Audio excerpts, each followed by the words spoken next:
চার মাযহাবের অনুসারী সবচেয়ে বড় ইমাম, ইমামে আজম আবু হানিফা রাহিমাহুল্লাহ, তিনিও জেল খেটেছেন।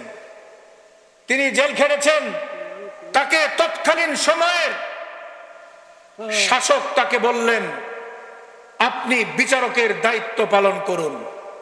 তিনি বললেন, তুমি শাসন কার্য পরিচালনা করো, ইসলাম অনুযায়ী শাসন কার্য পরিচালনা করো না।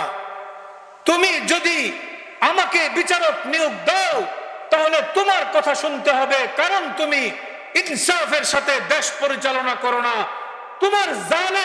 তুমি জালেম, তোমার জুলুমের অংশীদার আমি হতে পারবো না, বিচারকের দায়িত্ব আমি গ্রহণ করতে পারবো না।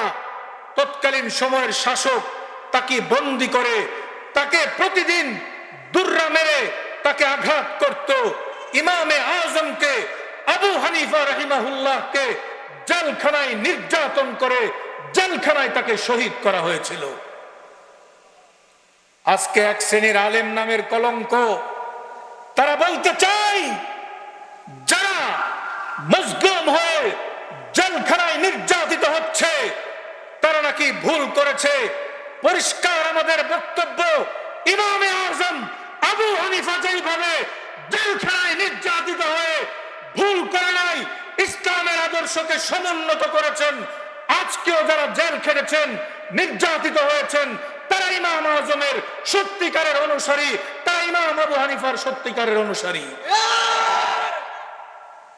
আমার ভাইরা, ইমাম আবু হানিফা তৎকালীন শাসকের সাথে তিনি আপোষ করেন নাই, জেল খেটে জেলে শাহাদত বরণ করেছেন। ইসলামকে খাটো হতে দেননি, ইসলামের আদর্শকে নত হতে দেননি। কথা ঠিক না বেঠিক?